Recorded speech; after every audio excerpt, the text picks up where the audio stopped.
Welcome to Ask Us Anything on OSM Vision. Remember, you can send your question to osmvision.wetransfer.com. Just video yourself asking us 3 questions that you would like to have us answer or have me answer.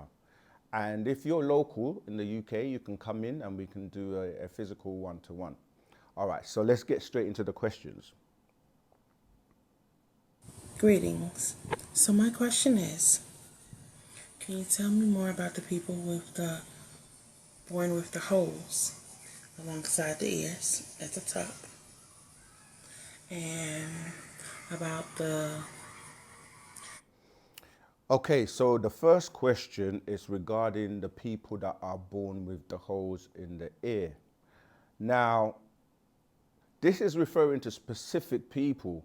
So it's important to be clear that we're not just saying everybody that's got a hole in their ear, because that could mean anything, right? But specifically, the master teacher, Parnabab Yanun, explained to us that there are some people who are born with these holes in their ear. In fact, I'm going to see if I can find a scroll to show you the picture, that are born with these holes.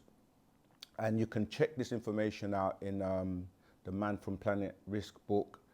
You can also look at it in Are There UFOs in Our Midst? And what he was explaining is that many people are abducted, right, by UFOs or by beings that come down in UFOs, now known as UAPs. And some people will be taken away and brought back, and they won't realize that they've been abducted. So, you know, you can fall asleep, wake up, and you've lost time or lost memory. So he was explaining that when people are abducted, some people will wake up with all kinds of marks on their bodies that they don't know where they came from. Some people will have maybe little inserts, you know, they might feel a little lump somewhere on their body, and they're like, what's that? I've never felt that before, because these extraterrestrials sometimes will insert little trackers, because when they abduct people, sometimes they might do it over and over again. So over a period of time, they will use that tracker to locate you. But in that context of extraterrestrials and abductees and people having marks and, you know, implants in their body, he was explaining to us about some people that are born with the holes in their ear. Let me see if I can, yeah, this book here, Are There UFOs, Extraterrestrials in Your Midst? Scroll number 84. That goes and talks about a bit about this. I don't know if you can see that, but it shows you a picture exactly where the holes are and what it means. And he says here that, so, you know, he's talking about the different kind of ways that these abductees are marked, right? So it says, one abductee had an implant removed from their eye. What they found were 2 elements called titanium and beryllium.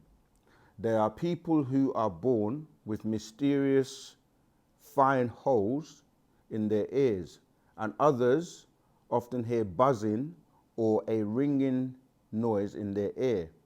They have what are considered strange birthmarks and visions and markings, birthmarks.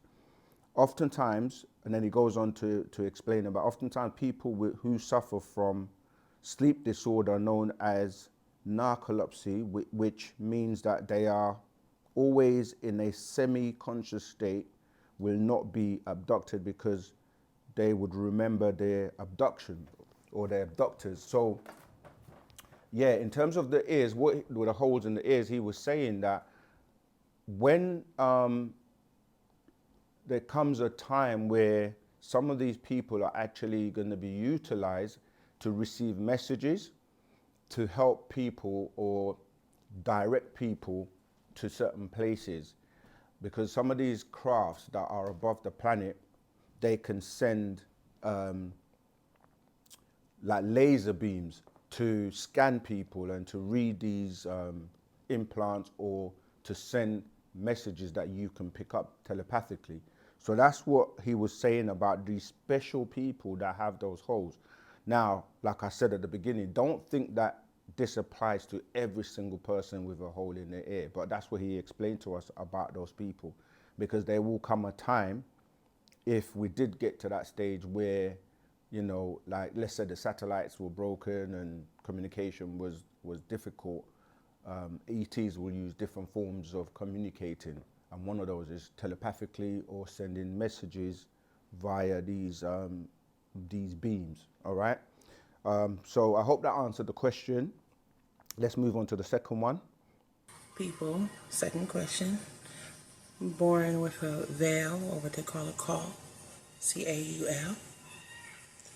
And Okay, so the second question is to explain people that are born with a veil over them as babies, which is called a caul. That's spelled Caul. Right, so what that relates to is, as I was explaining previously, that the way women have children today is being tied into us being reptilians. It's the same way that reptiles lay eggs, okay? So when you compare that with a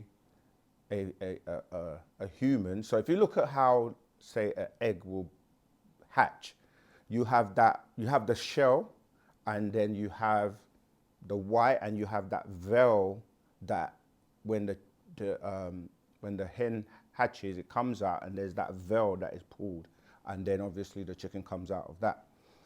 The difference is that the females today, they do that internally. So if you imagine the egg is inside of the woman's stomach, so you're in a sack, and that sack is protected by this veil, and you're in a sack of water, and then because now it's on the inside internally, when that egg hatches, what happens is that the first sign is that the woman's waters will break. Yeah, this is what, when people are gonna give labor, that the first thing happens is the waters break. So if you imagine that soft egg, the water breaking would be that egg hatching. And the veil is that membrane, or that thin membrane that was enclosing the child and protecting the child or the fetus.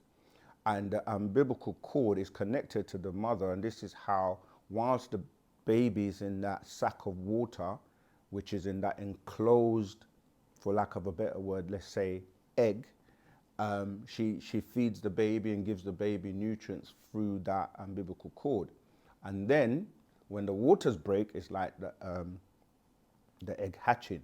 And then in the hospital, you will have what they call the afterbirth.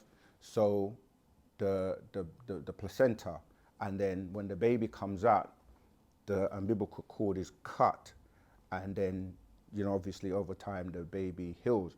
Some babies will come out with that thin veil called a caul, and because they were already in water, when you're in water, you can breathe in water, and this is why we have what people call like the gills or the tonsils, because when you're in water, you adapt to being able to breathe in water.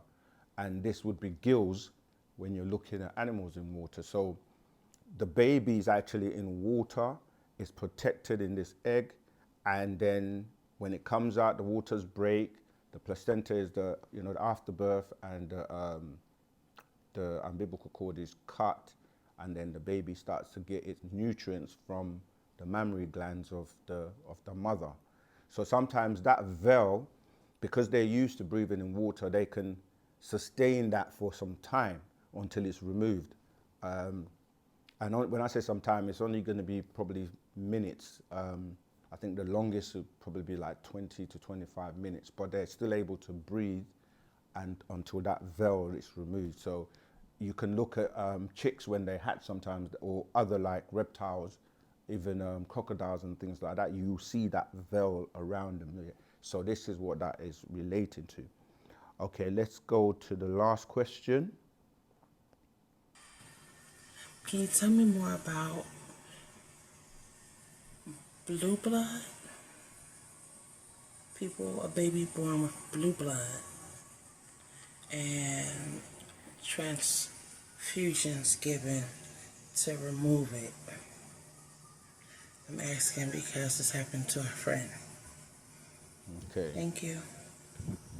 Right. The last question is to explain or talk about blue blood. She didn't actually specify, or you didn't actually specify how was the blood out or was it internal? Because when you look at blood, generally through the veins, as I'm looking now, the blood may appear blue or green, and depending on obviously your complexion, through the veins you will see the blood and it will look like it's different colors. However, blood is normally red. It's when the the blood reaches or the oxygen or it comes out, then it changes color. And a lot of issues to do with the color of blood, unless there's a really sort of abnormal situation, that's to do with the hemoglobin in the blood. Now, hemoglobin is a protein that provides oxygen to the blood, and obviously people have different blood types. You know, you have A, you have B, you have AB, and then you have the O blood type, and then you will have the RH, whether it's RH factor, which could be RH negative or RH positive. So it depends. It may be something to do with a lack of oxygen in the blood, which causes that. Now you say they had a transfusion. That is kind of very broad because normally people have a transfusion if there's something wrong, but you haven't specified what is wrong. And even with blood transfusions, because your blood renew or replenishes itself after some time, sometimes there are issues with getting blood transfusions.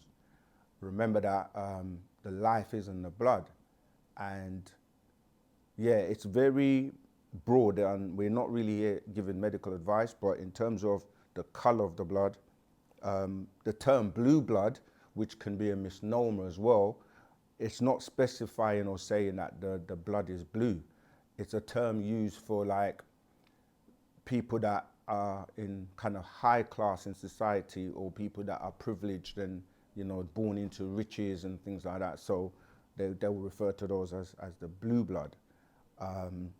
So I don't know if that's relevant, but blood is not generally blue, and if it does change color, it depends on how you're seeing it.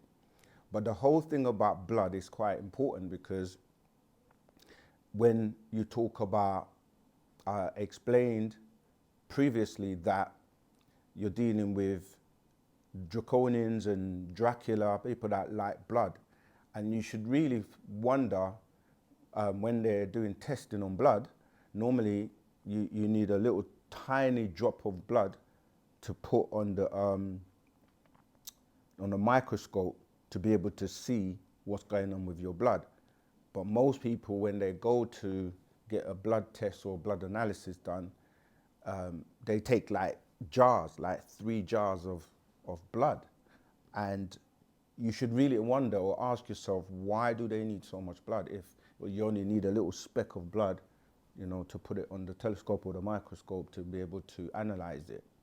And this is because there are blood banks, okay? They're collecting blood, and people tell you, give blood. But the reality is, where's all this blood going and what are they doing with this blood? So there are people who suffer from, they're not able to, they don't have, the hemoglobin in their blood, so they need blood. So it also ties into, as I was saying, what we call Dracula, tying into the draconians or the dragonians who live off of blood. And you have their offspring on the planet, and when we say, the RH negative factor, this has been proven to be related to extraterrestrial blood. And when it comes to the subject of blood, only certain bloodlines are allowed to, say, be in certain high positions. So when you look at, say, the presidents of America, for example, they're all related by blood. And in ancient times, most tribes and most culture tried to keep the blood pure, because they didn't really just intermarry with different people, because, you know, they wanted to keep that bloodline pure. So there is a lot to deal with blood.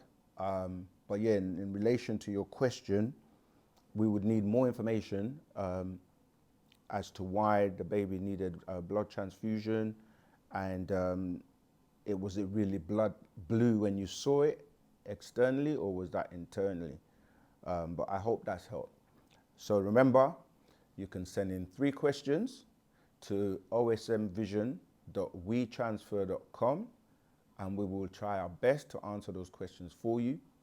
If you're in the UK and you'd like to come and have a one-to-one so we can discuss and each one teach one, you know, you're welcome to do so. Again, let us know, film yourself asking 3 questions, and we will invite you in to come and speak with me.